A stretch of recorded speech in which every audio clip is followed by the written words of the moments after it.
Welcome back to part 2 of our Buffed Mage playthrough.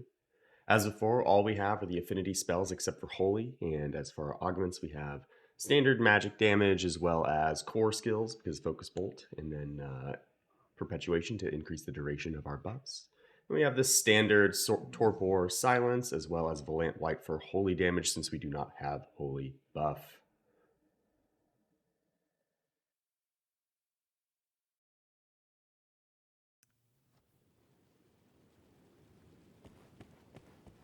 Picking up where we left off, starting off with Rotwood Depository.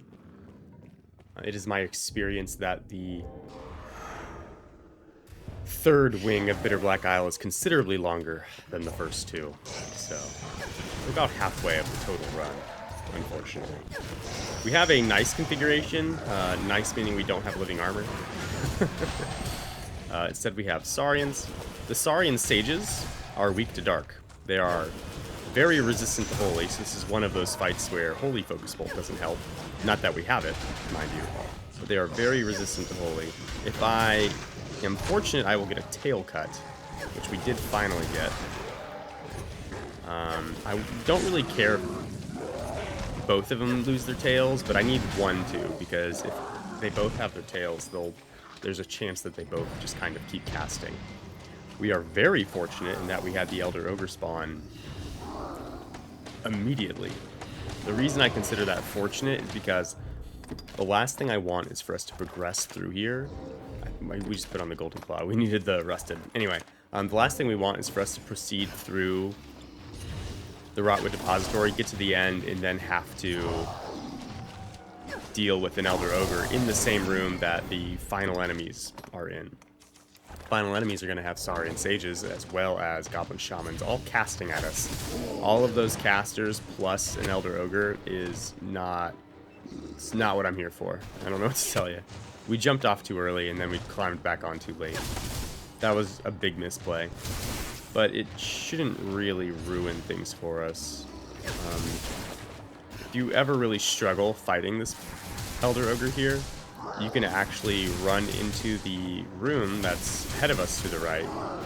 And if you run in there, you can actually grab hold of... Okay, we just missed. We should probably rust it again, or torpor it again, rather. But if you climb up on the ledge in the room just to our left now, you can actually get it to jump up to try and chase you, and it becomes a very trivial fight. Especially if you have some amount of ranged damage. Which, very clearly, that's all we have.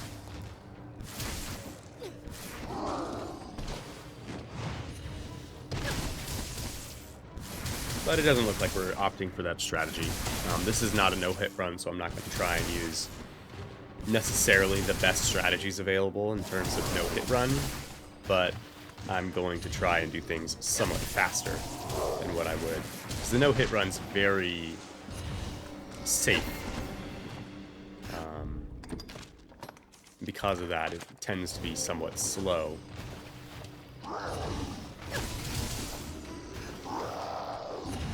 Although that's not always the case.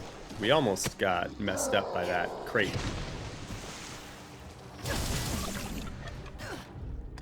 That was a very quick and easy torpor. That's actually a really good time to get a torpor off, because it's about to transition into being enraged, and you want to have it enraged at the start.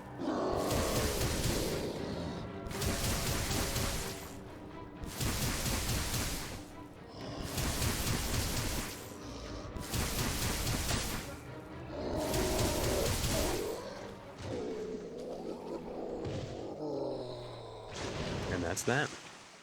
And that's why I was saying the torpor is very valuable. When it enrages, it stands still for about 3 seconds, probably normally. But for the torpor, it's like 6 seconds. That's plenty of time to get most of the damage off that we need. Here, I am waiting for my lightning buff to go away, because the next room's going to have Goblin Shamans, if I remember correctly. And if you're fast enough, and you run straight to that ladder, you can climb up it before anybody casts at you. Unfortunately, we missed the ladder. With the button prompt, I mean, we missed the ladder. So we're going to have to do this the annoying and painstaking way. If you guys watched the first video, you'll remember we fought some goblins. And we were talking about using lightning to get ricochets off so that we can silence. Because we have 2 of them casting at us and we can't get an angle on at least one of them, we might elect to do that here. And I would be kind of surprised if we don't elect to do that here.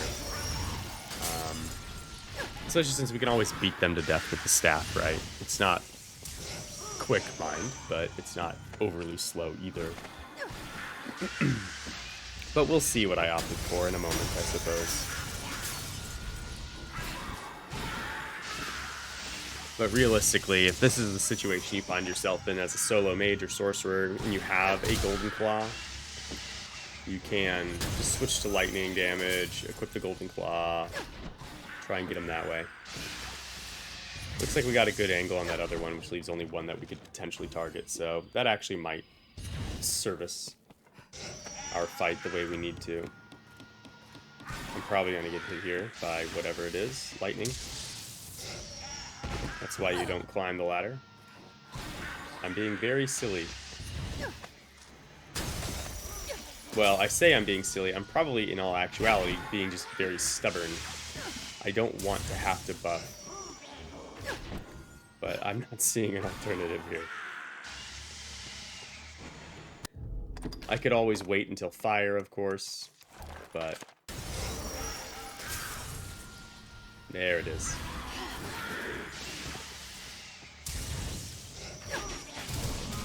There you go, silenced. Now you climb the ladder. Like I said, I was just being stubborn there. I should have done that considerably earlier. When we had both of them casting at us, we should have just backed off to the first room, casted Thunder Buff. The reason I say back off is because it's slow. He jumped all the way down.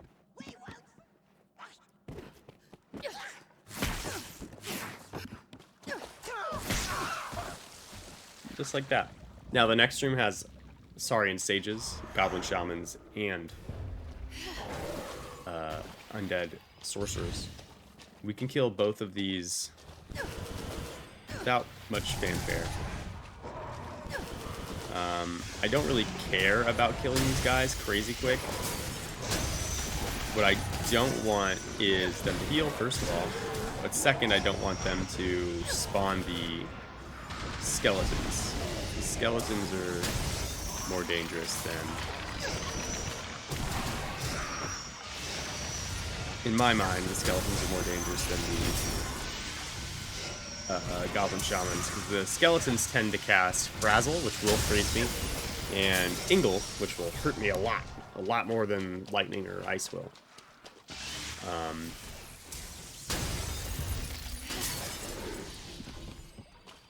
Having dealt with the Saurian Sages, we're gonna try and kill the skeletons next. Just because we don't like them. We don't want them to do stuff to us. Interesting effect, if you hit the goblins with enough lightning hits, sometimes they'll like ricochet, or they'll like get popped up into the air, and it's really interesting. Kind of goofy looking, frankly. It takes a good number of hits though. I usually only see that if I am on a somewhat early run, meaning I don't have like Dominion Claw or something heavily upgraded yet. And I'll see them get like bounced up into the air, which is obviously going to interrupt their spell cast. And so on early runs, if I don't have like a Golden Claw that I can silence them with, I'll use that to kind of disrupt their spell casting. But it's not overly consistent, so I don't know that I would recommend that as the effective strategy. Even if it can work. Yeah, that's not it. Here, as you see, I'm trying to just get silences off. What's cool about using lightning to do it is it ricochets the damage as before, or chain lightnings the damage, so we can get everything silenced regardless of whether we hit it directly. Now that everything's silenced in a room full of casters, we can kind of just beat things up. Unfortunately, a lot of them got their, what's it called, spell screen off, which means they got increased defenses, have increased defenses. So we want, it's going to require a bit more slappage, but that's okay. Our character Vivian's a minor league softball player. she's used to it. Here, our delay is probably I'm replying to chat in some manner. We do stream these runs live over at twitch.tv/localticobrohe. I do stream currently Monday through Friday, starting at 10:30 Eastern Time. You guys should come hang out with us in the Dragon's Dogma 2 waiting room with the other faithful. We have a good time. And if you're new, there's a lot of people that are willing to help, as well as myself. If you want to pop in with a question, I love receiving those. So feel free. Again, here we're just gonna try and beat these guys up before anyone starts to really cast. He's casting spell screen again, which I don't want him to finish, but I obviously can't really stop him from doing.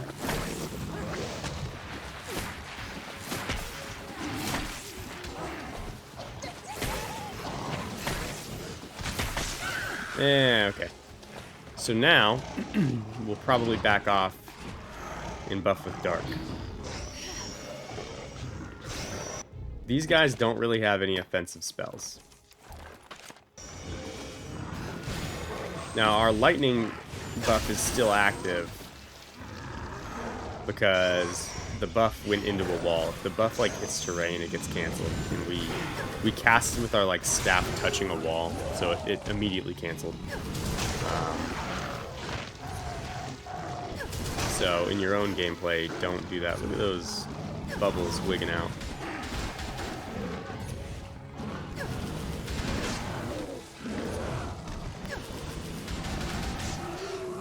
But yeah, Saurian with their tails cut, like, are really kind of awkwardly defensive. They take more damage, but, like, you still can only hit them for good damage on their faces. So, you hear, like, the block sound, sort of. The not striking a weak point sound effect when you hit, but as you can see, dark damage, very good against the Saurian sages. And we clear through them pretty quick. That room is where we also would have likely had the Elder Ogre spawn if we didn't get it right at the beginning. So imagine how hectic that room was, and then adding an Elder Ogre. Basically what ends up happening is we kite away. Not fun. Beginning the Forgotten Hall, we have the Gold and Silver Knights. 2 Gold Knights, 1 Silver Knight. The Gold Knights, despite not generally casting, can resurrect each other, as well as the Silver Knight. So just because we kill them, doesn't mean... Or like, sorry, just because we kill the Silver Knight on a run, which obviously isn't the case that happened here, because we focused the Gold ones first, because they're a little bit more dangerous, a little more impressive. But if you do a run where you kill the Silver Knight early, and you're trying to kill the Gold Knight afterwards, the Gold Knights can still resurrect the Silver one. It's the only spell that they cast, that I'm familiar with at the very least, but it can happen. Now, because we got the Gold and Silver Knights, the carrion beast we can have is Garm, which, generally a dangerous enemy, but as we demonstrated in the first half of the run, we deal plenty of damage with a lightning buff, so not overly concerned. We should also have, I want to say, spiders around the corner here, so I am a little bit disappointed I swapped off the Dominion Claw. Thunder Affinity makes sense, or sorry, not off of the Dominion Claw, to the Dominion Claw. Thunder Affinity makes sense because it'll chain damage and kill most of them with like 2 shots. No, only 1 this time. But as you see, we still have some white health. We could have recovered a good amount of health. We could have covered like 300 health in that hallway alone. Almost 400 probably in that hall alone with just Holy. And it's not like it takes that much longer. So it's kind of... I don't know that I'd say it's worth it. But it's not a big deal either. We are allowed to use curatives. We'll find one or two somewhere. In fact, that chest in the hall behind us can often have like an auspicious incense or something like that. So it's possible we just walked past one. While we are hitting this guy, I hope we do not hit the prisoner Gore Cyclops, because I do not want to wake him. But the other thing I was considering was this siren, of which there are, I think, 3. The sirens themselves, I generally want to kill before even messing with the eliminators, because the sirens will heal the eliminators in pretty short order if they sing like that one just was. Obviously, they weren't singing on top of the eliminators, so it's kind of fortunate in that regard. But it is something that they can do, and so I generally won't engage the eliminators until I get the sirens down. But in this case, the eliminators came at us before the sirens really seem to have caught on, so if we're lucky, we'll be able to kill them long before the sirens really attempt to do a whole lot. Look, we missed a spider. I am using mostly single shots because they track a little bit neater. They don't spread as wide. And so it's going to be a little bit easier to make it through that doorway. Also, I don't want any of them to go too wide and hit the guy behind. The prisoner Gore Cyclops, I don't want to wake up. I want him to just stay chained.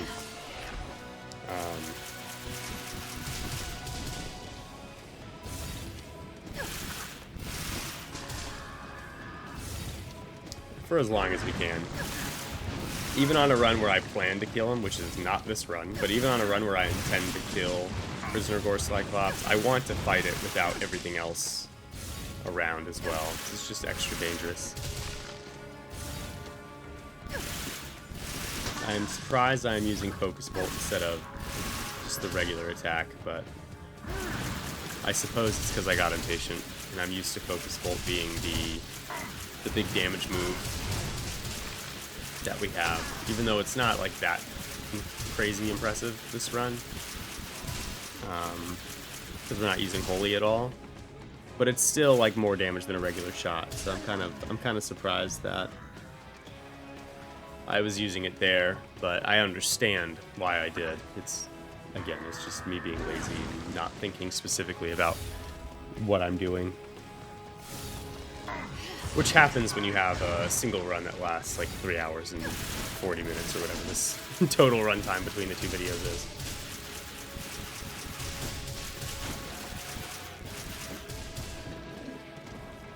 I think 2 slipped in there.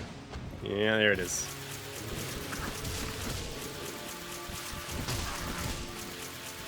Oh well.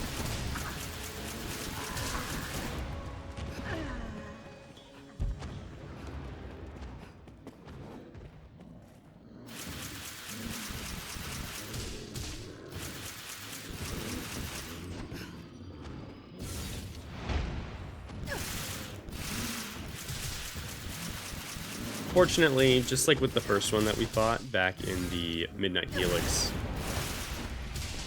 not an overly dangerous fight.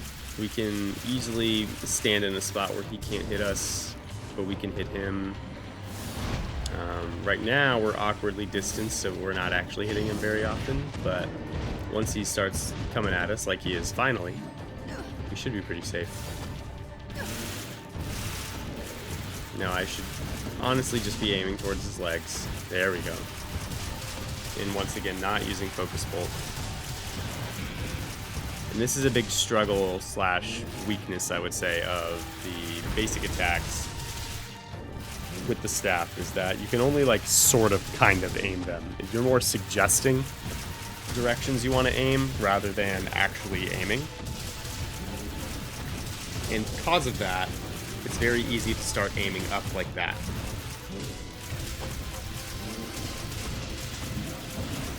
just automatically track over to whatever it thinks you're trying to aim at.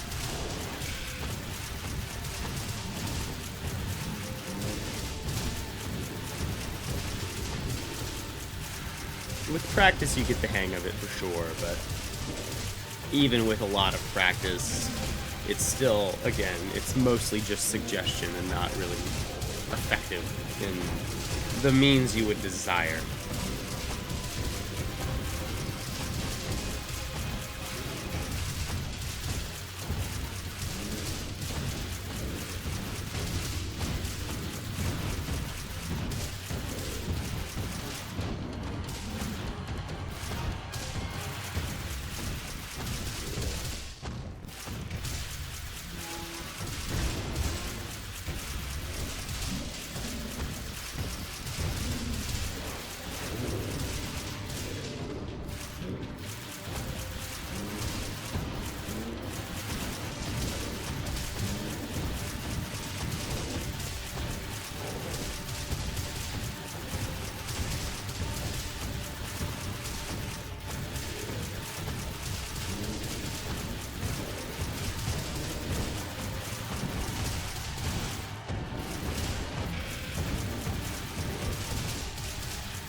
While not the most riveting fight, the damage we do is actually okay.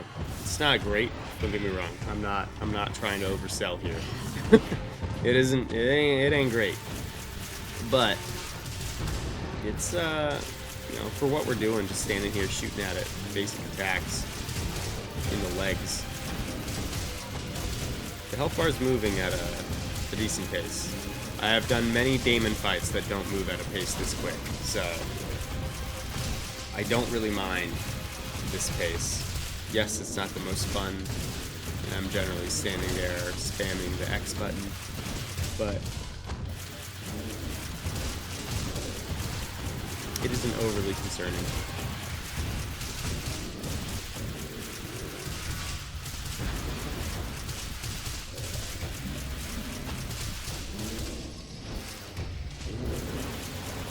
There, I'm backing up. If I step too close, he can use his big cudgel hammer swing down on me, and it can hit me. Not that I was close enough for that to happen, but it is possible. Here I switched to dark because we should still have some sirens. That just never wanted to come about. There's one, there should be one more. There it is. 2. Easy. Now here, I would probably switch to lightning or holy, but because we don't have, we'd have to outweight the thunder buff, or sorry, the dark buff. We switched to lightning. Now here, I'm a little bit annoyed because I don't want to actually deal with the Garm, but we have the correct buff, so it's, you know, it's not the worst thing. We will, however, extend the buff because we only buffed with a thunder, what is it, thunder boon, something like that. Thunder boon, yeah. And we want thunder affinity. We want that full duration buff.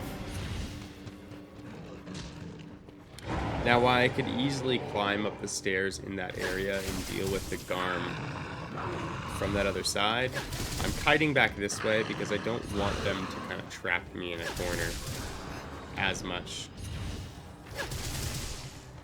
Whereas this hallway actually makes for a great location to deal with them. That chest there, by the way, is the one I was talking about earlier about getting healing curatives. There's also a chest up here in this first room that has similar chances. Similar chances for great curatives. Including godly anaplectic.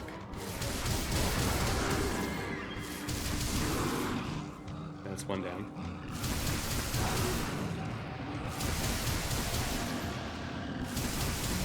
If we were able to hit the face, we'd be dealing even more damage than this, and that's already pretty acceptable damage, if you ask me. So as I said when we entered this room, well, after we killed the Gold and Silver Knights, Garm are dangerous, but we actually have a pretty good time dealing with them as a mage, just because they are so weak to lightning.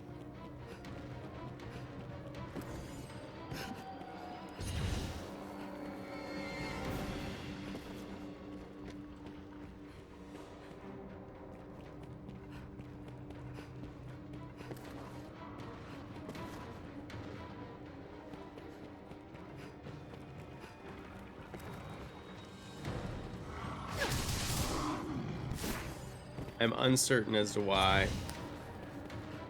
that guy was over there. But he fell through. When they fall through, that generally means they'll reset their position. And in this case, that means resetting back to the main room where their spawn location was. I'm not sure why, but Garm do have a tendency to just slip through the seams of the universe in this game. I don't know what that means. What are the lore implications? Who knows?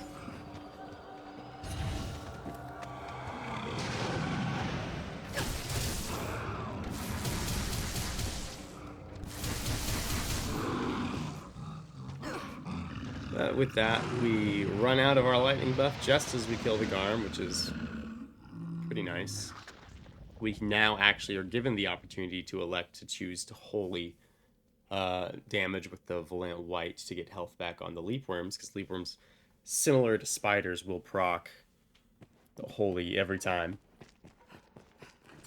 But we also could still always choose to use lightning.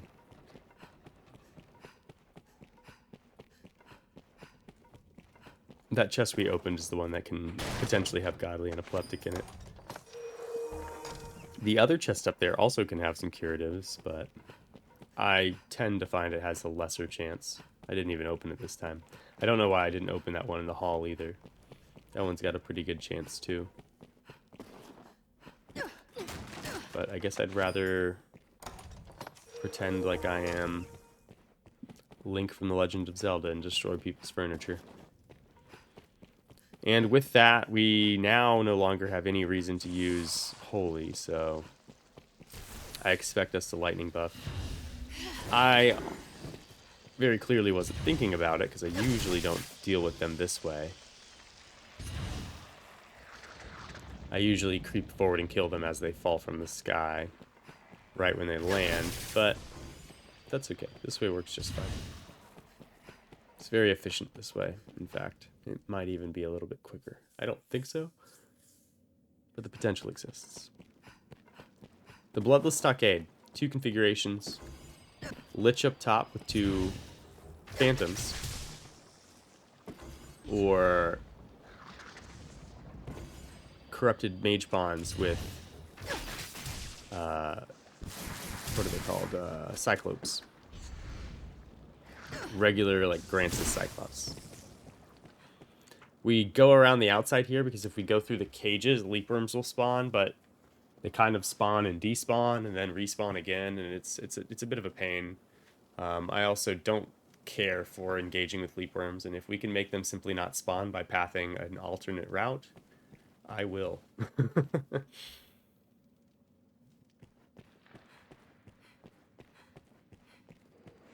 And we have the Lich. So here we're going to switch to Volant White. It's actually not a Lich, it's a White. This is the less desirable configuration because later, when we actually go into the gutter of the Bloodless Stockade, we will have 2 living armor to deal with. Which, not a fan favorite. This Lich also likes to float up into the ceiling so that you can't hit him. It's a very tedious man.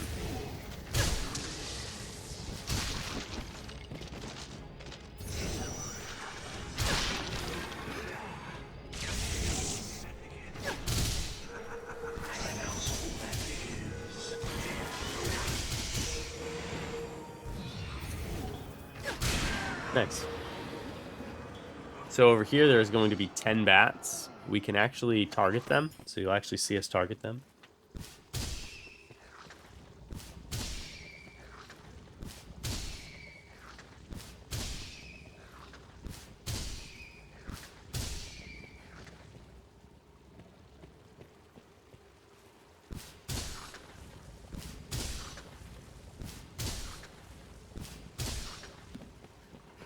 Previously, for their spawn locations, I would direct people over to the Ranger playthrough.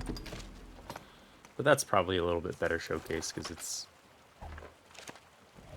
you have the highlight. That being said, it's harder to see the bats, whereas with the Ranger one, I zoom in on them with, like, Comet Shot. So it's, for some of them. So it's, I don't know. I also circle them on that one.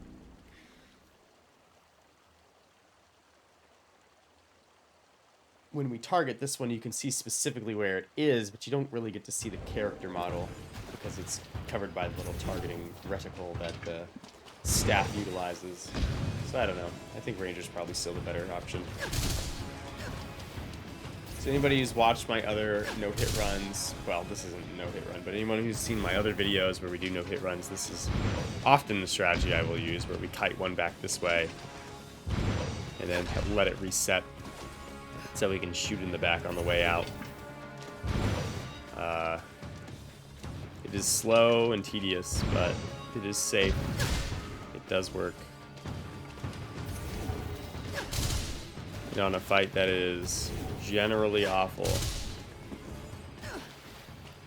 I'll take it. Now, once we only have one living armor, we might choose to opt for a faster strategy. But until we know for a fact that we're allowed to dodge all the way across that sewer area, I don't necessarily want to consider it as my primary engagement tool for a long time, really.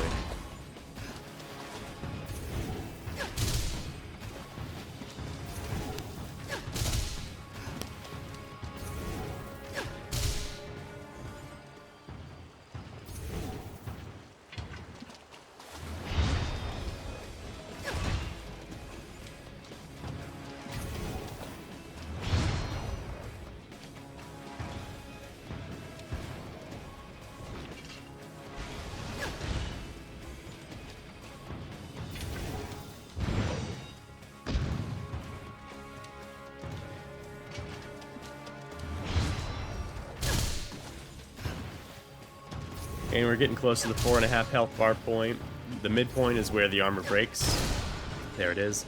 Now we should cruise pretty quickly through this area. This fight, I mean.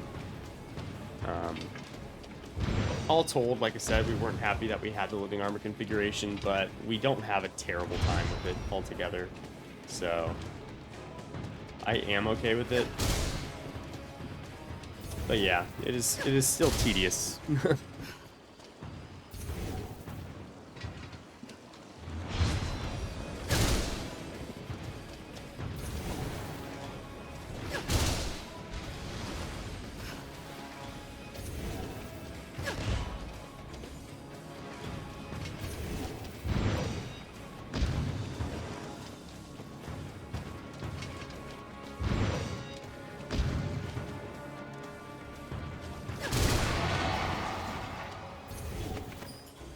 And one down. Now, in addition to having a living armor on either side, there are also 2 vile eyes on either side.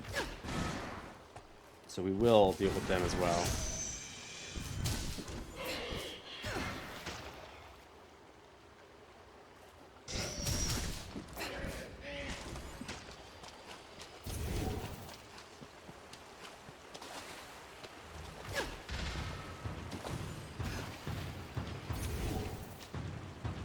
And now it's time for Living Armor 2. Not my favorite sequel. But hey, we do what we can, right? Unfortunately, because we've already killed one, we kind of get a nicer-ish fight with this one.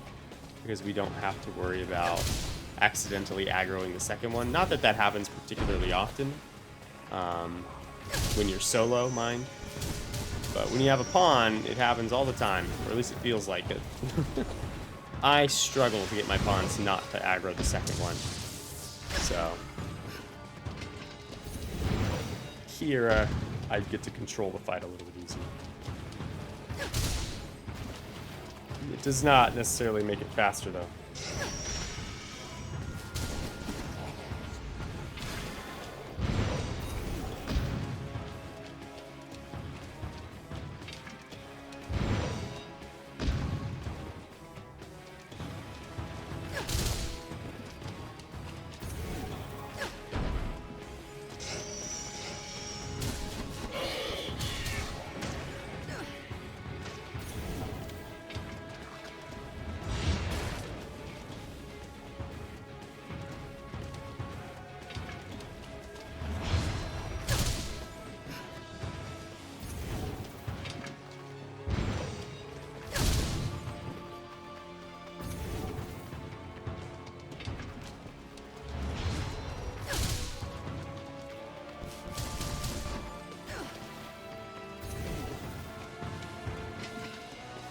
For any of you who are having trouble dealing with living armor, the way I fight these guys is pretty consistent on both the mage and sorcerer variants as well as the fighter and warrior, because they have the same kind of limitation. You can only hit from the back, you don't really have good ranged.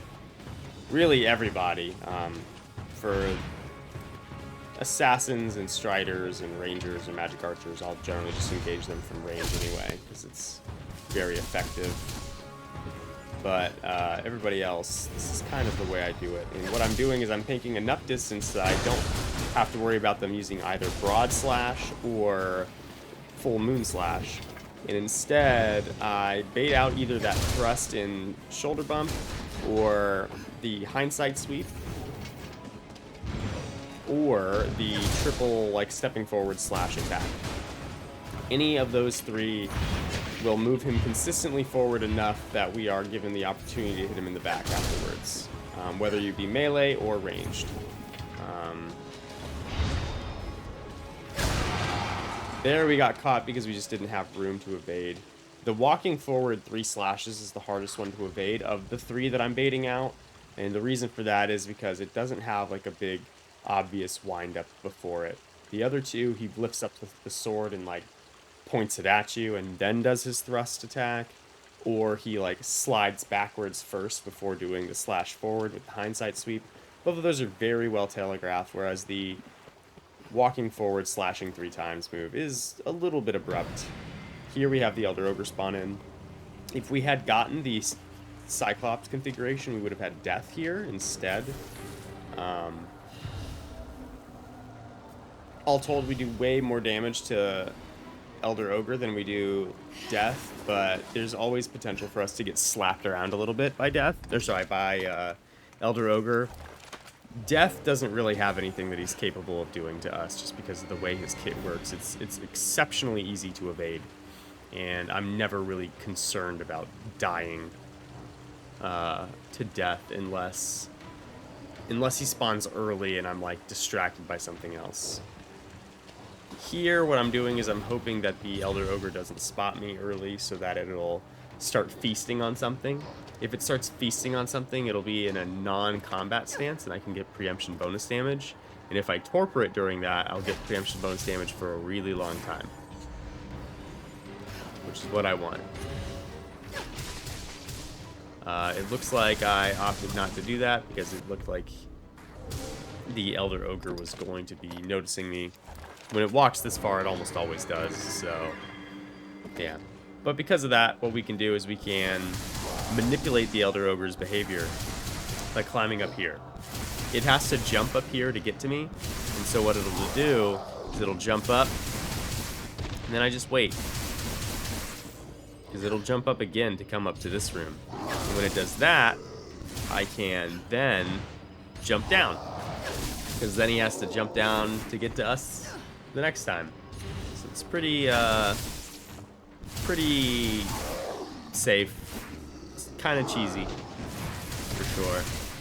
But We've already killed, I think this is what, our 3rd or 4th Elder Ogre of the run. Like, I don't need to...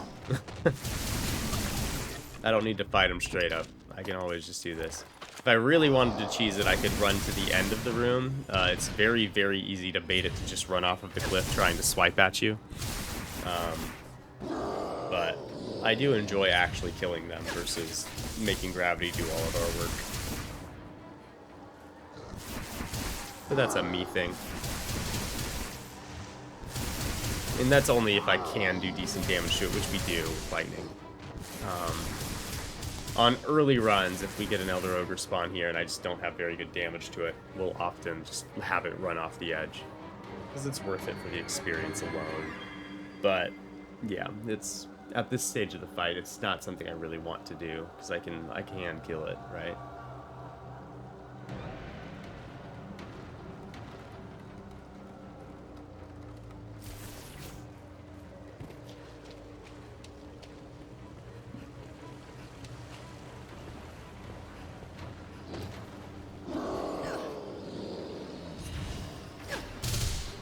I guess it never did its enrage buff.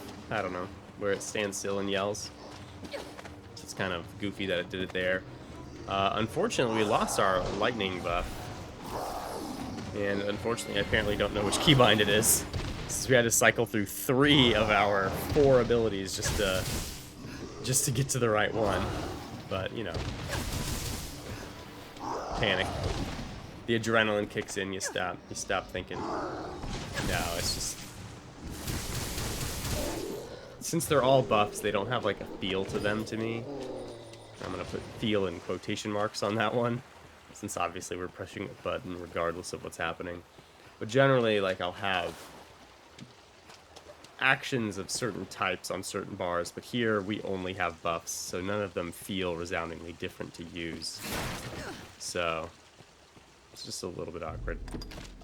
For the next room, I don't know what I'd say is the better configuration. Possibly double fire would be the best configuration we could get, because ice damage is really easy to do. 1 fire, 1 frost wouldn't be terrible, because we can silence the frost. But it'd still be a bit annoying. 1 fire, 1 frost.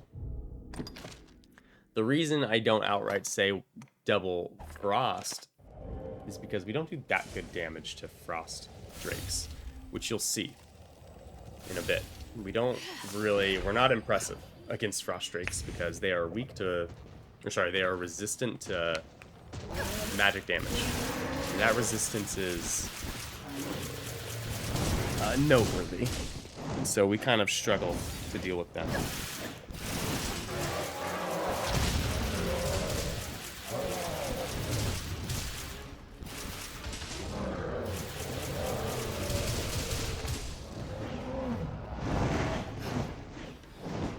So here I'm trying to engage the fire drake as best as I can before the frostworm notices us. We just heard the frostworm roar, so it's going to start casting as it has. So now what I need to do is knock this guy down and then switch to an ice staff, most likely, or not an ice staff, switch to the golden claw so I can silence the other one. Bolide's actually a surprisingly safe cast up here, generally. Usually Bolide won't target us if we're up here. Not to say that it can't, but it generally will not. So I'm okay with the Bolide cast.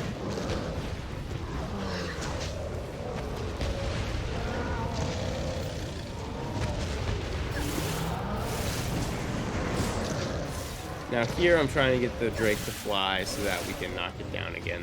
It's just safer. I'm a little bit surprised that I haven't attempted to silence the Frostworm yet, but we'll see what my strategy is. Because right now, if I was playing this right now, my strategy would be to silence that guy first. I'd probably still work on this guy though, because it's just a much faster fight to kill the Fire Drake than it is to kill the Frostworm, as I said, which is why we didn't want 2 of them. But we are ignoring a lot of potential damage windows by not silencing the Frostworm.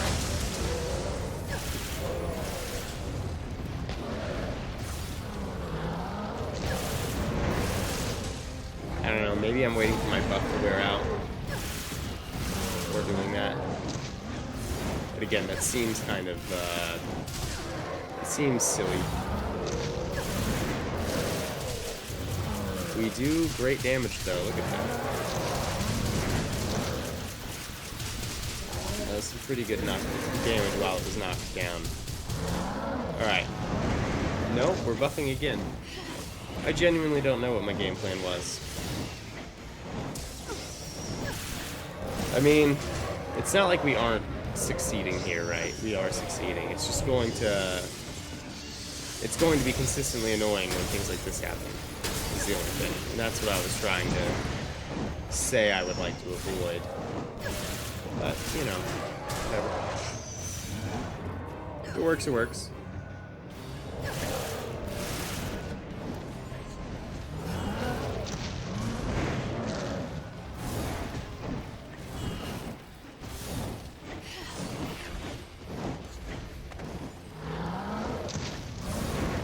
Almost fell off the top there. That would have been unfortunate.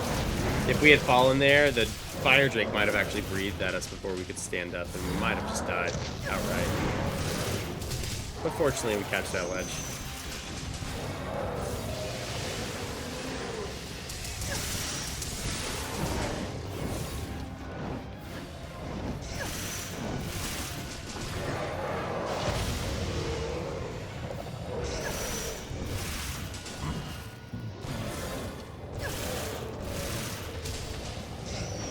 Getting close. Now I have absolutely no idea what I did to deal with this Frostworm. It's because, as I said, it's not good. I suspect we probably used fire damage or something. Maybe even regular magic instead of an element.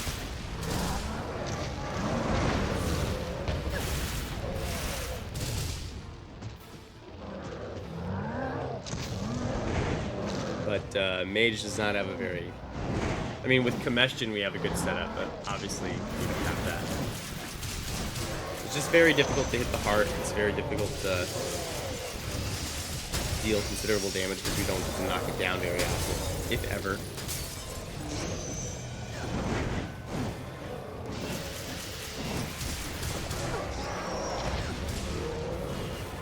Right now, what we're doing is we're playing the lottery. We're trying to get lucky hitting the heart. If we hit the heart, the Fire Drake's dead, and we can move on. But as it is, we haven't yet. Like I said, we're kind of playing the lottery here.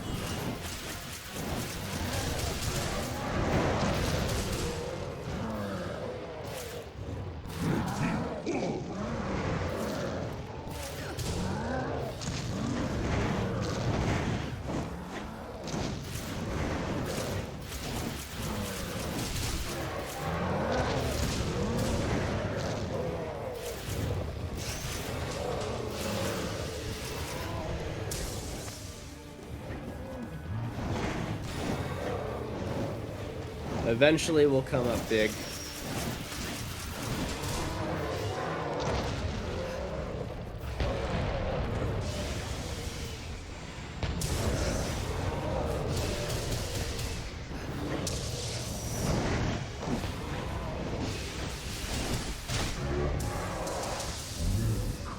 And finally we do.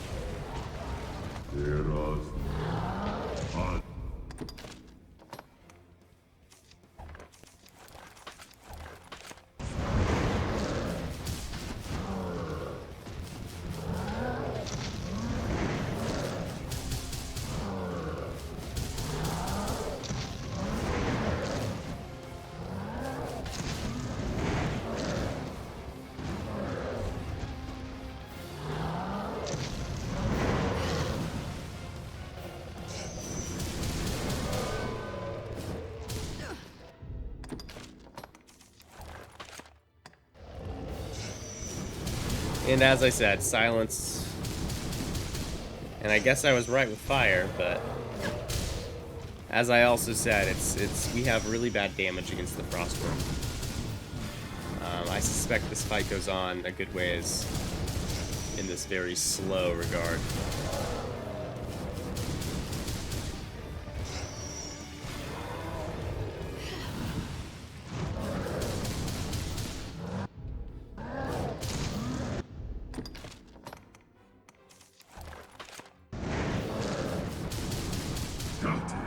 if we are lucky, the dragon will fly into the air, and then we can knock it down, and then we get a chance to deal increased damage while it's knocked down.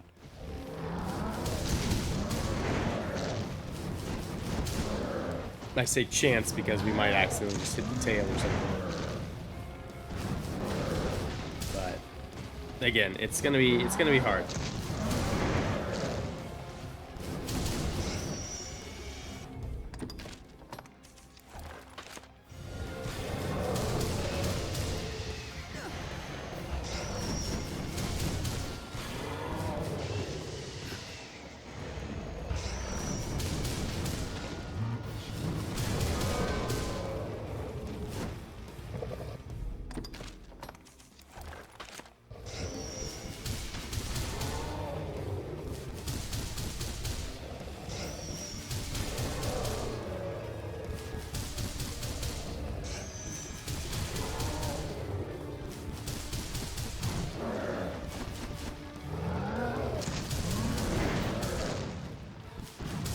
It looks like I just offered to start with, or to start using just the base magic damage. Just because the damage is bad regardless.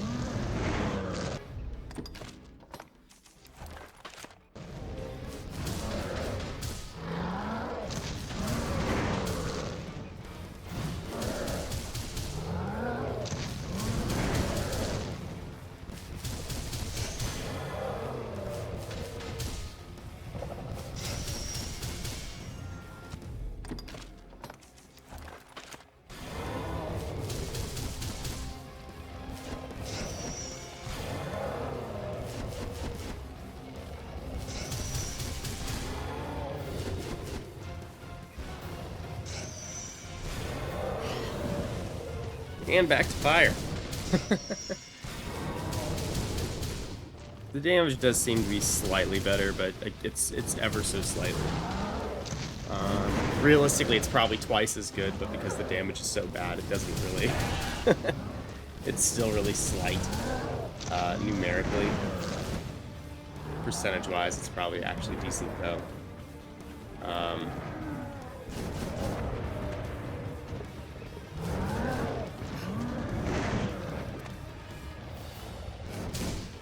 Where I should probably go, instead of being over here, is on the tree root on the other side. He's no longer silent, so we're going to switch to the Golden Claw here. Before this cast gets off. Which did not happen.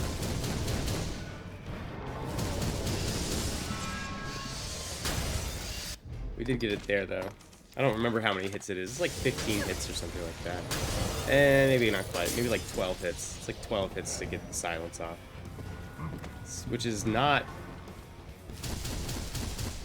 You know, it's not resoundingly fast. It's not terrible, mind, but it's not like the fastest thing.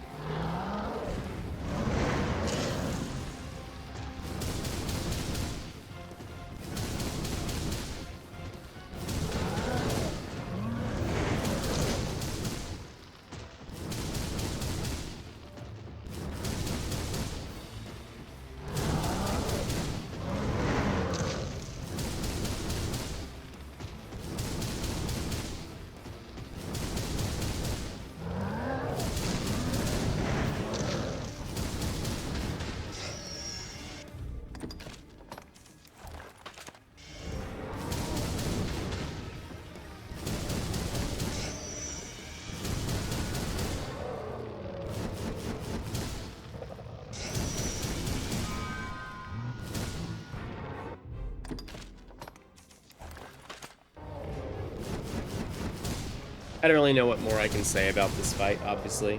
It's gonna go on like this for a while. On an actual mage run, what you would choose to do is continue to silence the dragon. But what you do instead is you use Combustion, just base Combustion. You don't need to use high Combustion. You just use base Combustion to hit it in the heart, underneath its belly. Extremely easy to hit. Deals great damage. Can knock it down. Once it's knocked down, continue to use base Combustion on its heart. You'll blaze through this guy real nice. Unfortunately, it's still a bit tedious.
And it's dismal to think that we've been at this specific dragon for a couple minutes now, and we've only dealt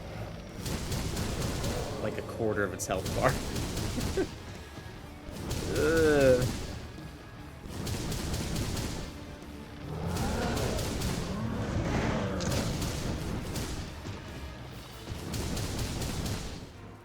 This is very obviously a long fight, and I'm not in the habit of speeding up fights, but I don't know if you guys think I should have sped this up, but let me know in the comments if you think I should speed this up in the future. And I can do, like, whenever we have a situation like this where there's nothing new happening, it's just one long fight, it's not interesting. I should just play it at, like, double speed or something like that to cleave the time down and then resume normal speed once the enemy's about to die or something. Because this is not about to change for us, really. It just remains slow and tedious.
Finally about halfway.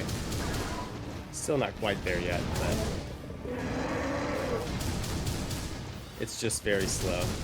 Hitting the head's going to be very valuable. If we get that other horn broken, we'll be very happy.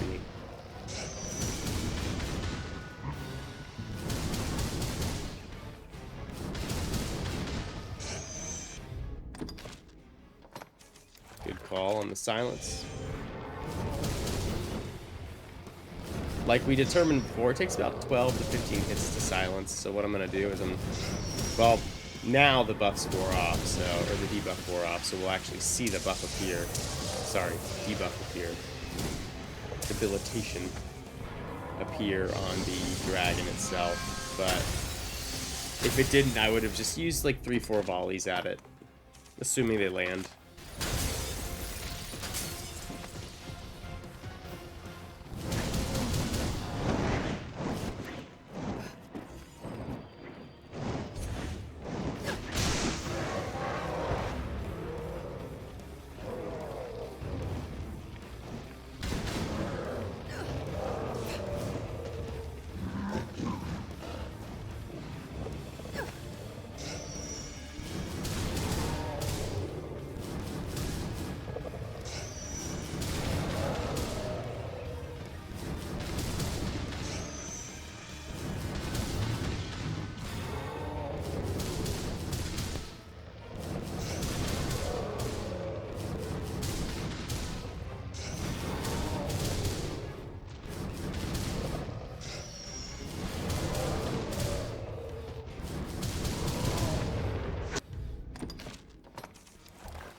And last time that silence wore off was a good demonstration as to why we want to keep silence on as a debilitation at all times.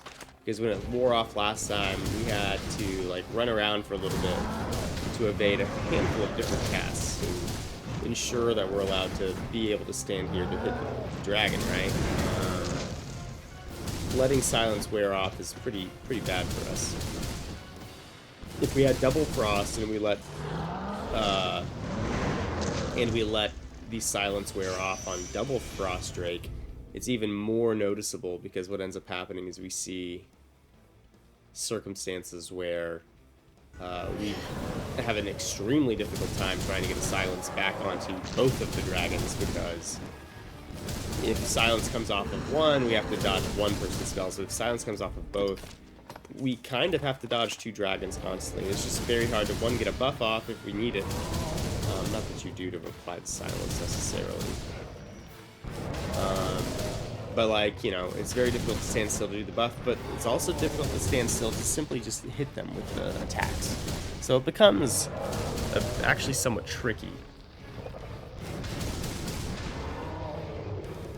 When I fight this with Combustion and other spells, I generally will have Holy Affinity on my bar, and what I'll do is I'll maintain Holy Affinity so that I can use Focus Bolt, which has really exceptional tracking, to get the dragon silenced, and then I'll just use Combustion to deal the actual damage to this dragon. But obviously, since we don't have access to Combustion, that strategy's not very good. Even if we had access to Holy Affinity, all it would do is provide the silence a little bit easier, but not necessarily any faster. So we don't opt to even incorporate it anyway. We also, of course, limited ourselves from using Holy Focus Bolt, so it's a moot point anyhow. But like, even if we had Holy Focus Bolt, like, you know, it would not become valuable here simply because it won't really improve our circumstances.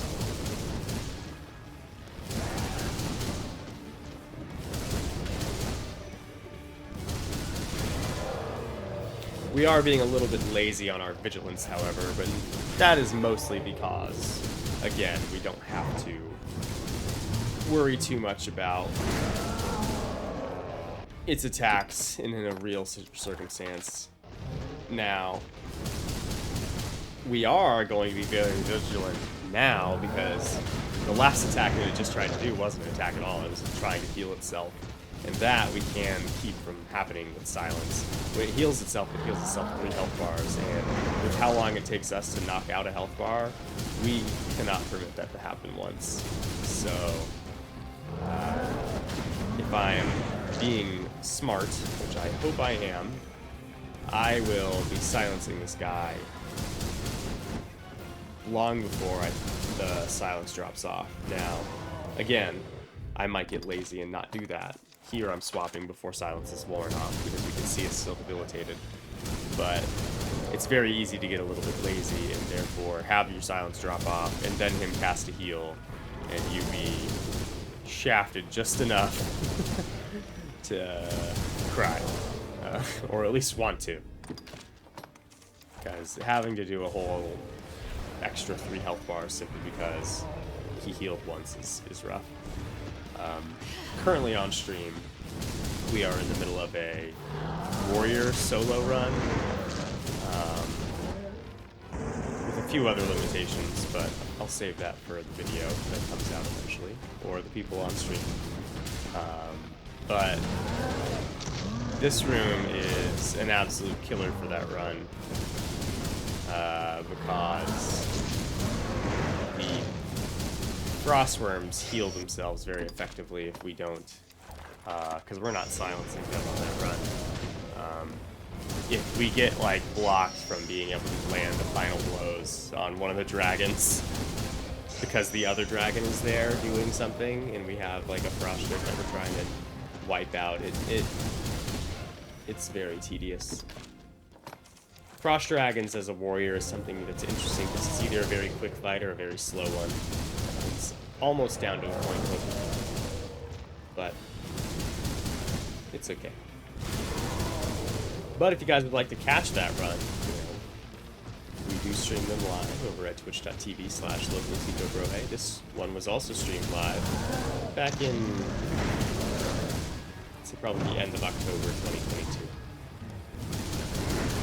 So that's how long back my backlog is. It's like 3 months. Like 3 months since this round was actually completed and I'm finally getting the voiceover done. But that's my failing, not yours. But yeah, if you guys want to catch these live, we have a good time. I don't usually tilt. My current run is tilting me a little bit, but please join us. It's very fun, very enjoyable. And we're about to be done with this guy. Now, we're not going to be able to hit the heart at all here, so we're going to have to jump down and whack it. We do want it casting something. I don't really know what, but we want it casting something, because if we jump down and start spitting at us and doing things like that, it'll be a little bit tedious. So you saw I stood up there until then. I'm going to check these, because they can have some good curatives. Unfortunately, it's a Wakestone in the first one, but a Godly in the second, so we're totally happy with that. Wakestone would obviously be very good, but I don't want to use a Wakestone in this run, so we abandon it. Fallen City, last room before Daimon. I saw the Eliminator there, which means I know for a fact we're going to have what I consider my least favorite configuration for this room, because it has 2 regular wyverns. They're not thunder wyverns, so they're like Grancis level wyverns, but there are 2 of them and it makes them annoying. But what really makes them annoying is the fact that when you get them to roost, which, one, they take forever to do that, but once they eventually do decide that they don't need to try and fly at you every time, they land on top of the buildings. The reason landing on top of the buildings is a bit of a problem is because landing up on the buildings means that it's very easy for them to notice you, and then they'll both start casting at you very often. And that's not what I'm hoping for ever, really. Another reason as to why I don't like this configuration is this configuration has 3 living armor at the end that are all lumped together. So it can be, depending on your vocation, very difficult to pull them one at a time. Whereas the other configuration still has 3 living armor, but they're isolated throughout the area. And then this configuration has 8 eliminators, whereas the other one has 3. And they're all lumped together at the end. But most of the eliminators here are in pairs of 2 anyway, so very rarely do we get to isolate them. So it's just a longer room, in my experience. Even though the dragon is much harder in the other configuration to kill, it's very rarely active at the same time as anything else in the room. And it's just, I don't know, it's just altogether less frustrating. Finally, this room configuration can have a Cursed Dragon as its Carrion Beast, whereas Death is the configuration, or is the Carrion Beast for the other configuration, which is just a kinder fight for most things, because there's very little risk of anything against death. It's slow and tedious, perhaps, but there's very little risk involved. Curse Dragon, while not overly risky, is a lot more tedious. If it does start flying and attacking you, it can be very annoying.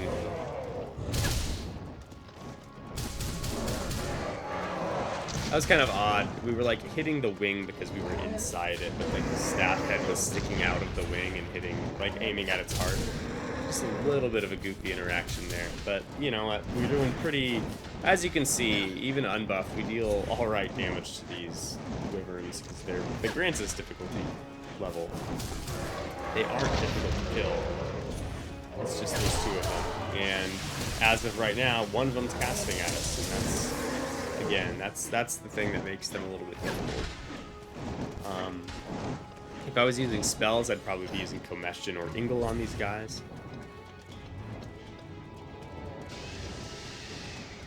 We don't have that luxury here, so you know, regular attacks it is. I also choose to kill these guys before the Eliminators, the other Eliminators, I mean, because it's very difficult to kill the other Eliminators without these guys eventually noticing, and then you end up having to fight Eliminators at the same time as dodging spells from these two. I don't want that to be what happens, so instead I try and deal with the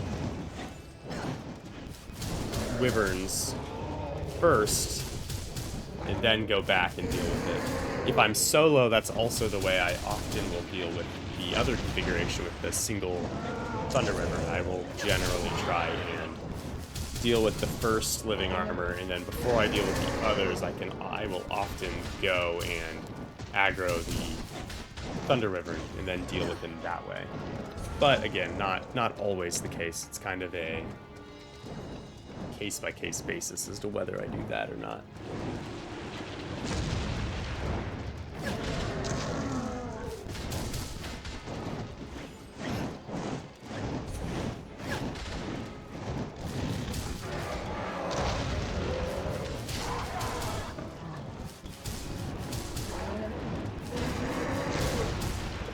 As you see, we already have both of them down about halfway. Again, this is the Grancis difficulty, which is why they have fewer health bars in total, because it's 7 health bars total, whereas what the Frost Worm and the Fire Drakes that we fought before were both 11 or something like that. Might even be more than that, I'm not even certain.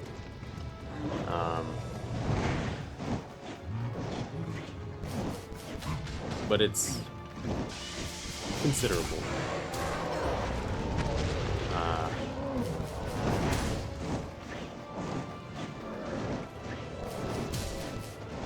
But here, you know, these guys are fairly weak. Unfortunately, I don't get very good opportunities to hit them because they land goofy.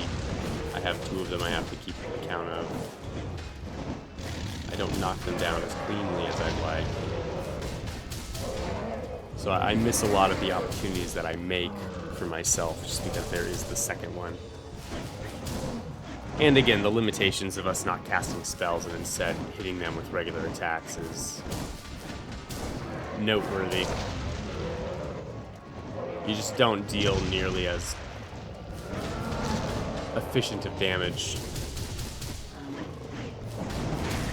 as far as time goes. Efficient in terms of stamina, absolutely, but not in the way of how long it takes us to kill anything. It's a very slow and deliberate process.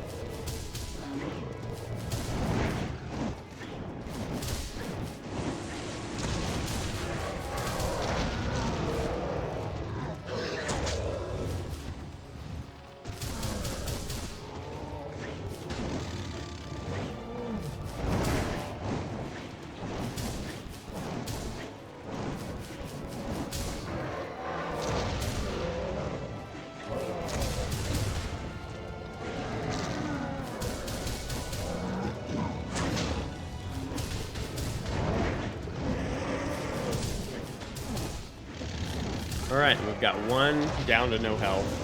Unfortunately, we probably don't actually land the killing blow on it until the other one's also at 0 health.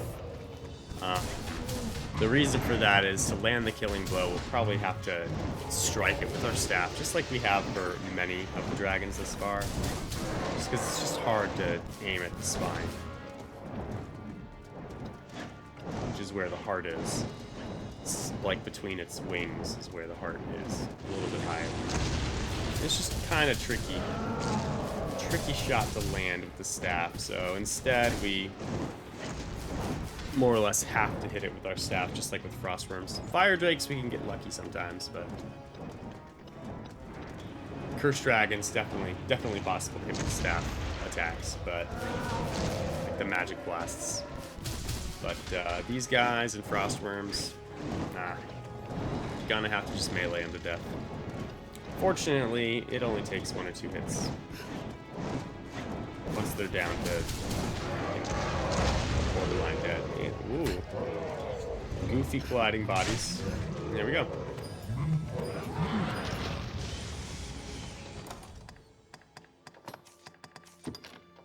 Didn't mean to pick that up.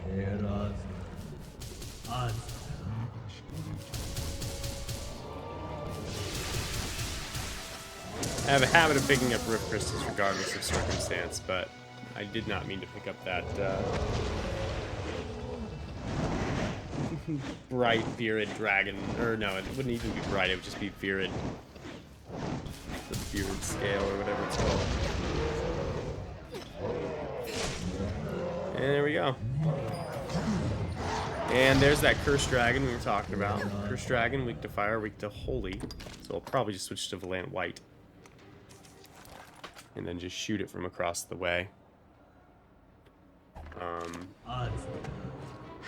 Again, an excellent example as to why I find this room configuration very frustrating. Very frustrating indeed.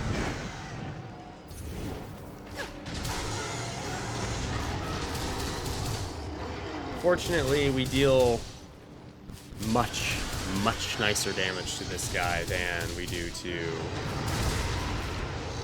Fire Drake, than we do to the Frostworm. And the reason for that is it's very easy in this setup to land shots on the wings, so that's why we beat Fire Drakes. It's also very easy to deal with because we don't have to buff for anything specifically. We can just maintain our regular staff attacks and have the right elemental damage type. Because the staff innately has it. The reason we didn't opt to have other innate damage types on the staff is because, one, this was about buffing for the right thing, and two, it's just, there's no real reason to. We are specifically handicapping ourselves that we don't have the normal Holy Focus Bolt by buffing it. The others, the uniqueness of their attack, I think, is valuable.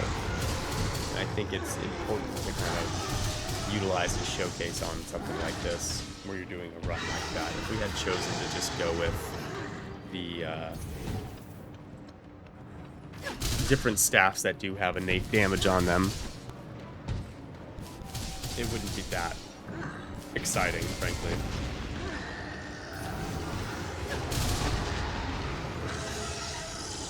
I'm not even sure if there is one for each element anyway.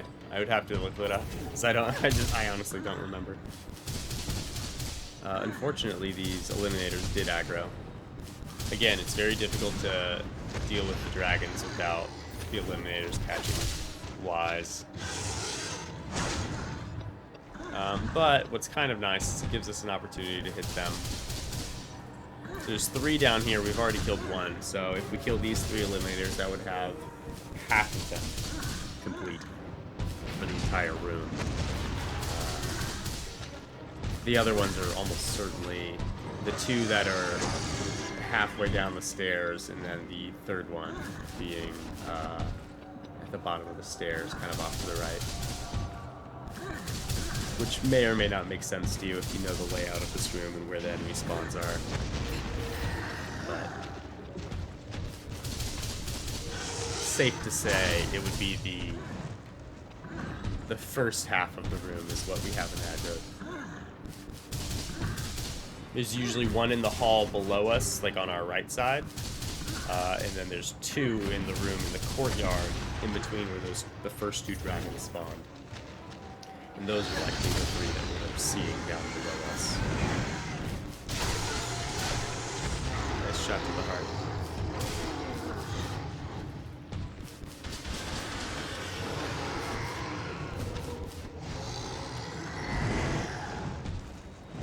This is not going as quick as I would have liked, this fight. We keep not landing very good damage just because it keeps landing in goofy ways. Or resetting. When it resets, it faces away from us. Here's going to breathe because we're about halfway. I like to just line of sight it with the chimney. It's not a foolproof plan. You can still get hit by this, but I have generally good luck with it.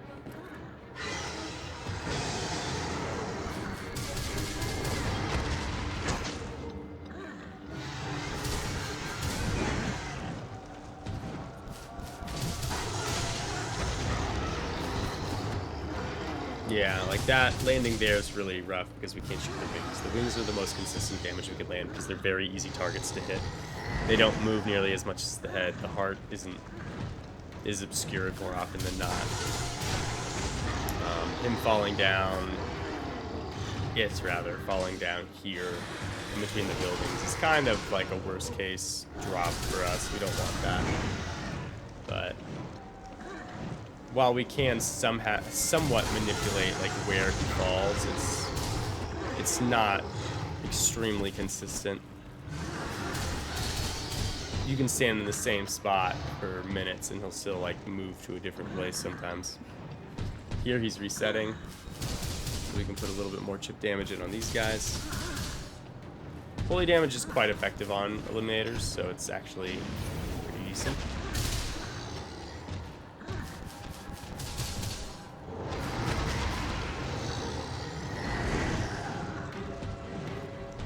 Cursed Dragon is absolutely drunk, just charging at us like that, charging straight down into the hole. But at least it set us up with a nice spot there. I mean, we just did like a full health bar there in that one cycle, whereas we've been struggling to do that for a little while, so we're pretty content with that action for sure.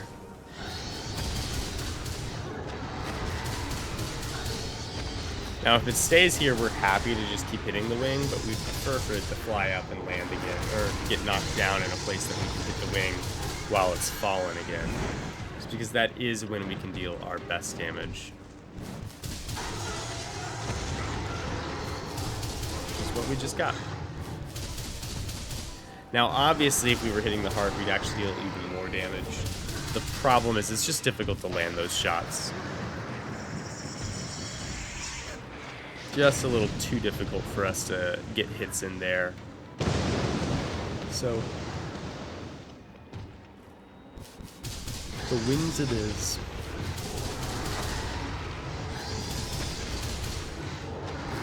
But we're almost at the end of it, right? As you can see. And then we just have 7 eliminators to kill and 3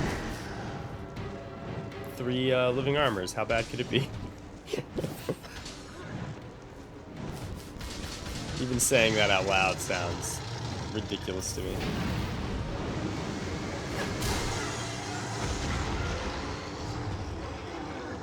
Don't really like this placement. There we go. I wasn't sure if we'd reach the heart.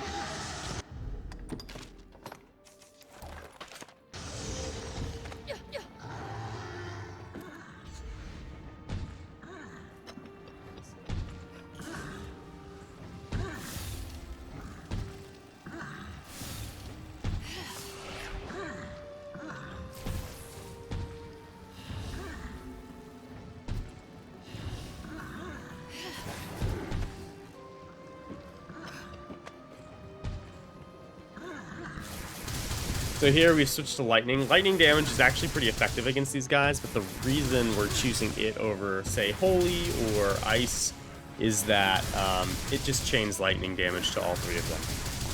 Because they're all 3 right there, we might as well do one that's going to use a little bit more damage to eke just some bonus points in on everybody else. I don't know. I would honestly have to look up online their elemental weaknesses of eliminators, because I think they're like equivalent to most magic damage types, frankly. They don't seem to be particularly upset by ice or lightning or holy. They just seem to be, you know, upset the same amount to each of those, which is fine. I don't have a problem with that. I think that's actually great. It gives me a couple options. But on a run like this where I'm trying to use the best tool at my disposal consistently, it does make it a little bit awkward when I don't generally know what that is. But I do know, again, that the tool that I am using is very effective. Now, if I was a smarter man, I would have actually jumped not to this roof, but the roof on the other side, above that one that's just swinging its hammer. I'd jump to the roof that's on the left of those stairs, because what that would have done is it would have placed me in a space they can't reach, and because they can't reach, they stop moving. They'll still be in combat with me, so I still will lose preemption bonus damage options, but because they can't hit me, I can just wail on them without them moving around, which obviously has pretty clear benefits.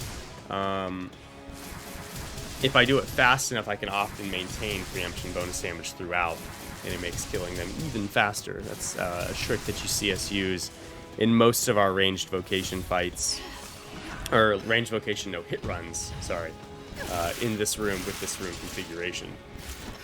I don't remember which no hit runs had this configuration, but if you scrub through a few of them, probably Strider maybe, I frankly don't know. But if you scrub through a few of them, you might see, by going to the bookmark chapter for the city, you might see it. It's very possible that this wasn't done on a successful run that we uploaded, though. We might have always had the other configuration. The other configuration is easier, just because there's less things that can go wrong with the other configuration. This is the roof I was talking about. This roof here. If you're on this roof, they won't do anything about you, because they can't get to you in any way. But oh well. But yeah, this configuration is the harder one for sure. But it's definitely one that's achievable. You know, I've done it before for sure. It just might not be any of our video ones. I would have to go back and look.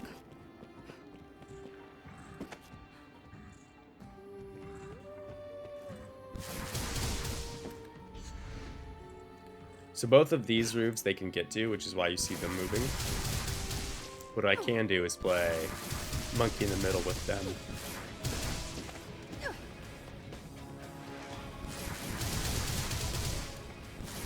By hopping between these two rooftops, obviously, they'll never catch me, because they can't make this jump. But, it is very, silly way to fight them. And again, we're using lightning because, as you can see, that one ricochet that's going over to the other one. Just giving us a little bit of free damage on both of them.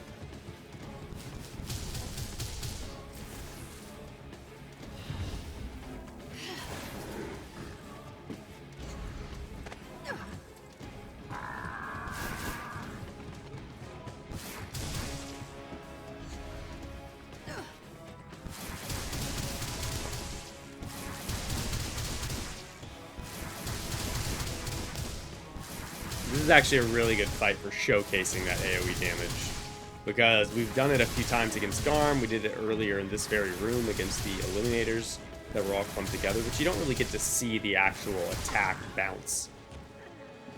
That was a pretty good showcase for demonstrating the bounce itself.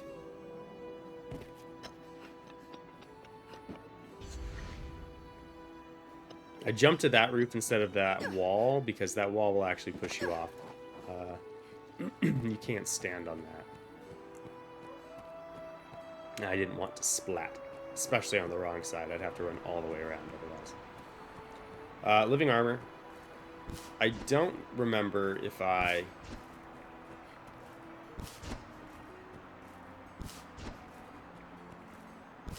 I'm trying to pull one at a time because I don't want to fight all three. But I don't remember if I climb or if I fight it. It looks like I just fight it. One of my big complaints about dealing with living armor in every other room that we fight living armor before this one, except for pre-Daimon where we fight it in the Sparyard, is that the arena in which we fight living armor is often way too small and narrow to evade a lot of its attacks super consistently. I mean, yes, you can. Obviously, we've done it with other no-hit runs. If you watch my stream on runs where we're not doing no-hit runs, I'll still fight it, trying not to get hit, because I don't want to be hit. They hit like a truck. But even when it's still capable of dodging their moves, like, it is very tight. We don't have that much room to play with. This is like one of the few areas where you actually get a good arena, a good sized arena to have a radius around them to permit you to attack them in a reasonable manner. And so I'm taking advantage of that here.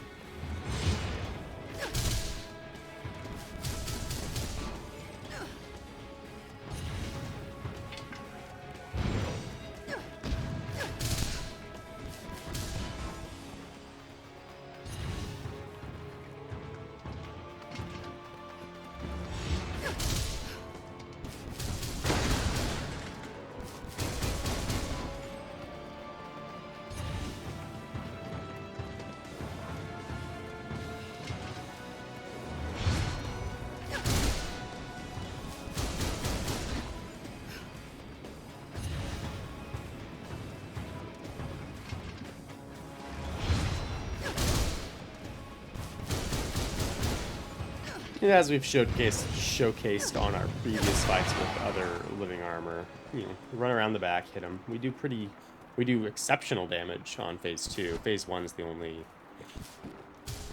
I suppose, questionable part, and even then, the damage is still better than like phase 2 fighter or warrior or even ranger if we have to fight them in melee. Hell, it's even if we get preemption damage and we fight them at range, it's still even better.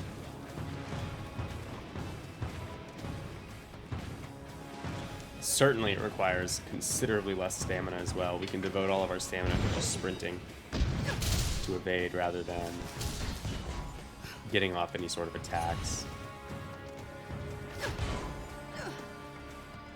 Magic Archer is my favorite way. Not Magic Archer. Mystic Knight is my favorite way to actually fight these guys. Getting perfect blocks off is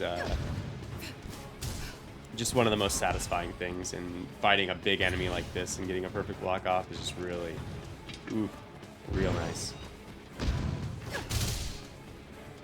Barring that, probably Assassin using daggers in Masterful Kill. Largely because of it's a very similar fight to Mystic Knight, only instead of blocking, you're using the frames properly to counter. Both are not overly difficult, though. I guess getting the timings down is a little bit better, or a little bit tricky at first, but once you get them down, it's very, especially the Masterful Kill route is very easy. Perfect block, a little bit more leniency than, you know, a lot of other attempts, but it's still, you still can mess it up. In fact, I do. That's why we didn't use that method when we did our no-hit run. In my no-hit run, if I blocked but it wasn't perfect, I did not count it as not getting hit. I had to have a perfect block for it to not be a hit. If I got a regular block off and it wasn't perfect, we counted that as a hit. So our no-hit run for Mystic Knight doesn't have a whole lot of blocking in it, which I actually find very upsetting because it is a very satisfying way to play the Vocation using the shield. And I would recommend the shield actually be your primary focus when you start playing Mystic Knight, because if you can figure out how to use the shield effectively, the rest of the abilities work like other vocations, but the shield is critical. And powerful, for that matter.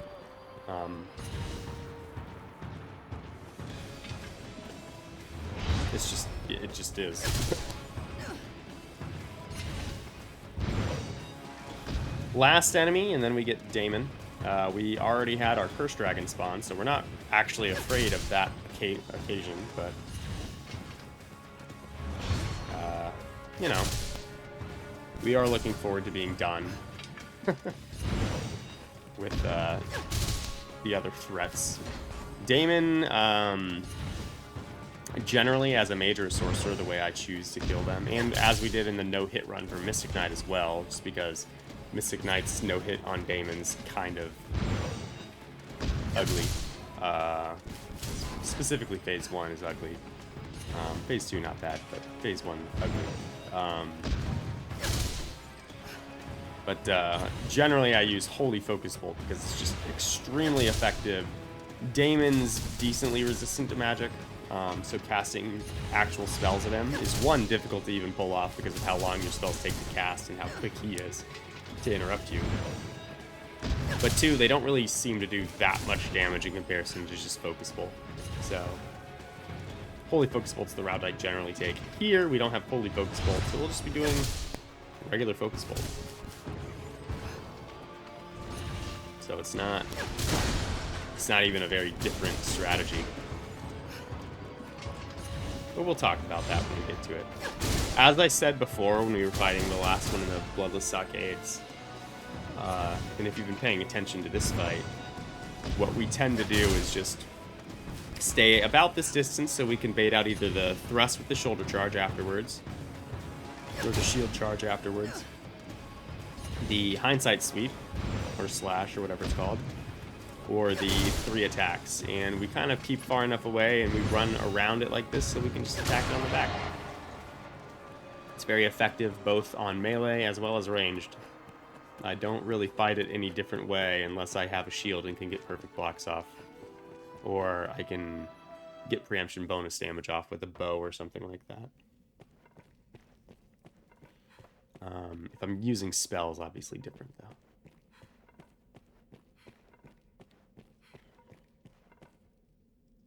Daimon. As I mentioned in the last room, Daimon, usually I use Holy Focus Bolt as a sorcerer or mage. We don't have access to Holy Focus Bolt, so we're just going to use regular Focus Bolts. It's not quite as effective because Daimon is weaker to Holy, but it is still pretty effective. And in fact, if I didn't have Holy for whatever reason, I would probably still choose to do regular Focus Bolt over casting spells at Daimon as a sorcerer or a mage, especially in Phase 1. Maybe Phase 2 I'd choose to use some spells, but it's just too difficult. I have no idea how we evaded that. Running underneath his pants. Love it. So I'm kind of being really weird here. Generally what I do, and it looks like I caught on to the fact that I was being weird, is that I run around him in a counterclockwise rotation. The reason I run around him in that specific rotation is because there's only a couple moves that I really want to evade. I don't want to get hit by all of his moves, obviously, but there's only a couple that actually scare me as far as being unable to evade them. One is his grab attack. There we ran around in a clockwise rotation because he keeps putting debilitation clouds down, and I don't want to run through them.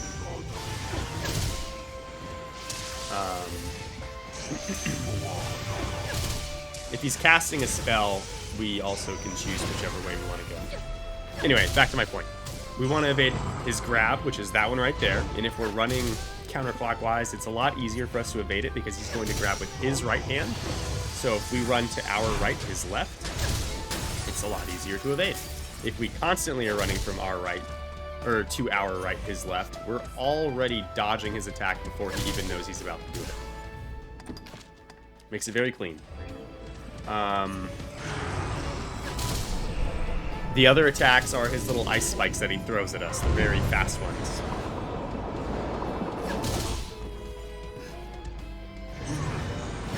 Now here we're not running around in circles because we don't actually care, right? He can't hit us here because he's doing his defensive curl.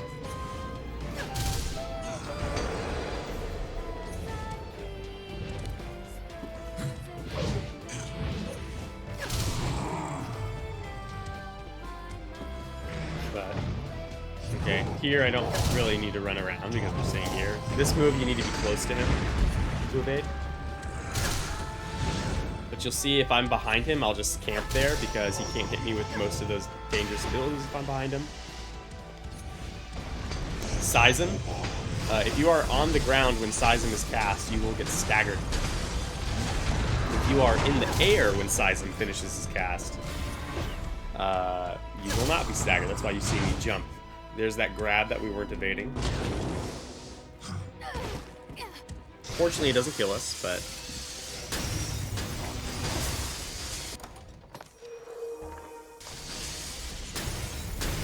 we still pick up the Lordly, because it did a good amount of damage to us, and it won't take much to kill us either, is the thing. If he gets like a couple quick hits in rapid succession, we will just outright die, so...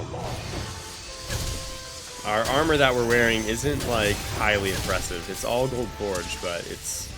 you know, we got the Animistic Robe on, which you can get in the Great Wall.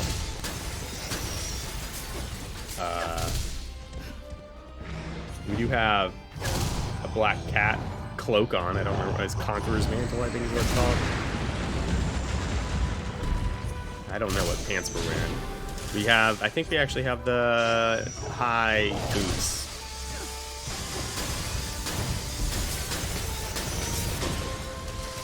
That looks a little hectic. But we don't, like I said, we don't have, like, Bitterblack level gear. Yeah, see, there we didn't jump, so we were staggered. Yeah, we don't have, like, really high resistance gear on, so... anything that we get hit by is really going to do a lot of damage. It's kind of surprising how little damage we took from his grab. But I always find his grab a little bit confusing in terms of damage.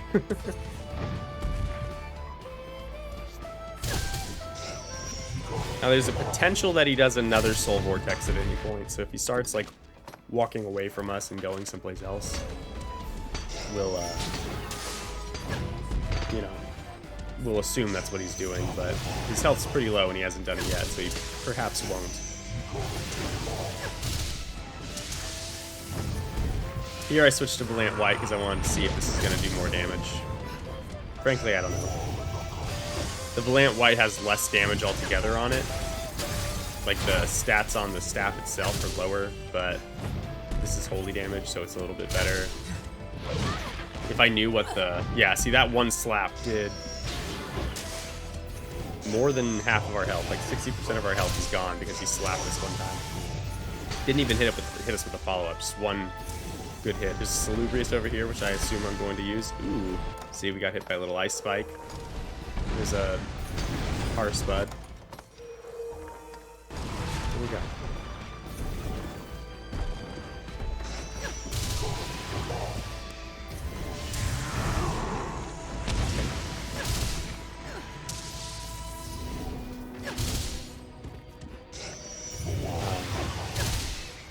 Ultimately, I could math out whether or not it's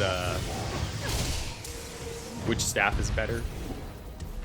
All you would have to do is know what the resistance is. If he's got like 30% weakness or something like that, takes additional 30%, all I would need to do is see if Dominion Claw's 30% stronger kind of deal. If it is, then it's the better one. If it's not, then Volant White would be... that's a guess. I have no idea what the actual numbers are, though, so don't take that as the answer. But, like, it wouldn't be very difficult to mathematically demonstrate which one's better like, directly, but, like, at this point, they're not changing the fight one way or the other.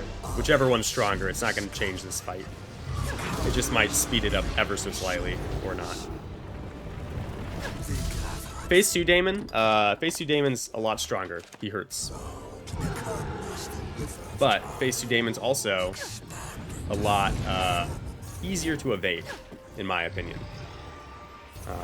What's also nice is our focus bolts.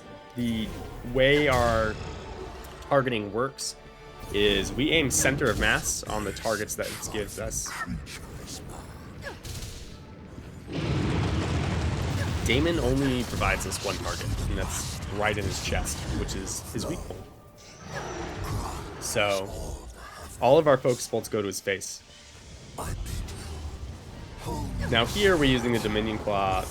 Even if it was slightly less damage, I would probably choose to use the Dominion Claw, which I don't know that it is, mind you.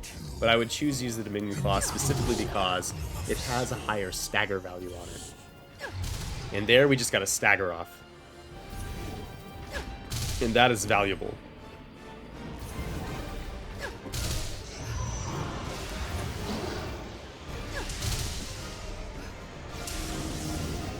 So this move, it's always going to... I see a lot of people panic about this move. It's always going to go either left or right. So if you just stand in front of him, you can wait until it chooses the direction of breathe. And then once you see he goes to our right, we just move to our left.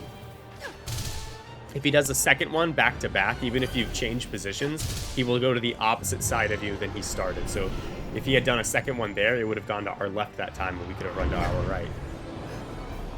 Now, just as before with the previous Soul Vortex, we want to put some debris in between us and it. Now, the Soul Vortex itself is not Daimon's hitbox. It's directly below where his hands are. So you need to line up in that way. And you saw there I kind of failed to do so for a little bit, and we lost about half of our stamina, which is fine. This isn't a no-hit run, so I don't mind. And it's not like we really need that much stamina for this run, because stamina is literally... We're not casting abilities, so it's not a big issue. But it is a little bit awkward. There I held my focus bolt because I wanted to be able to move if it was an Ingle or a Combustion. I'll need to dodge a lot faster than if it's a Bolide. I will need to dodge Bolide, but Bolide, between him finishing the cast and it landing, is some time there.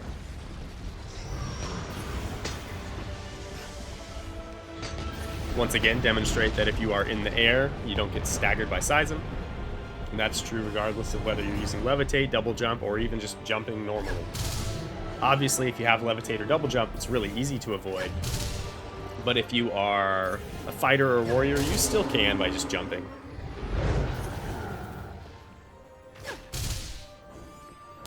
I often will add a swing to the jump because for warrior it adds airtime. For fighter it kind of doesn't.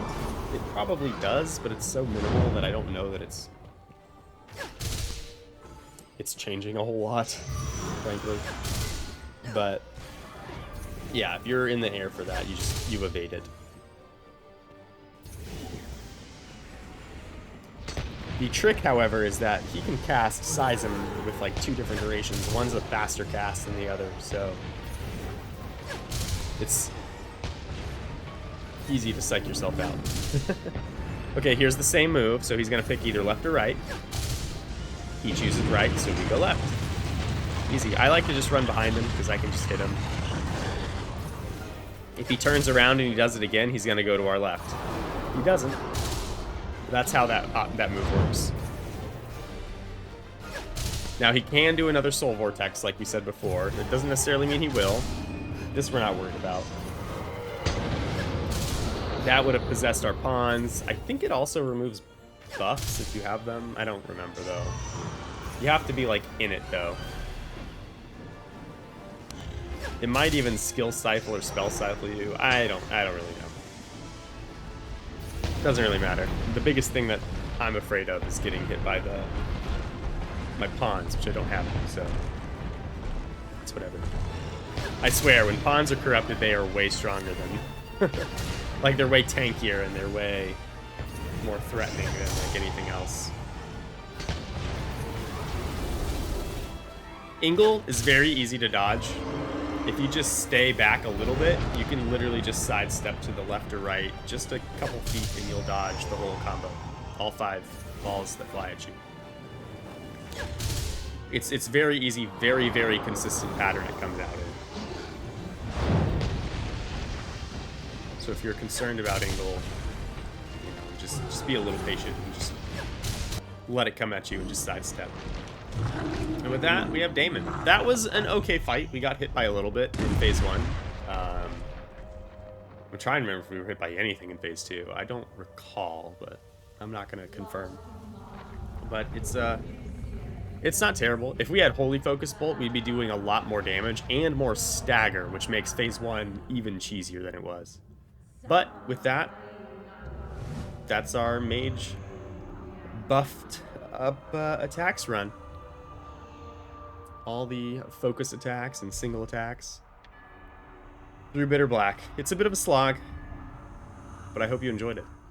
Thank you guys for watching. I really do hope you did enjoy. If you did, please be sure to leave a like. I really do appreciate that. And let me know if you like this format, and if you like the... If you think I need to fast forward through some of the fights that take a long time. Like the Frost Dragon and the Sparyard. But with that, thank you very much again.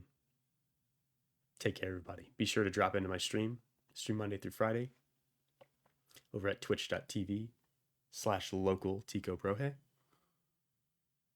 I hope to see you all there. Cheers, everyone.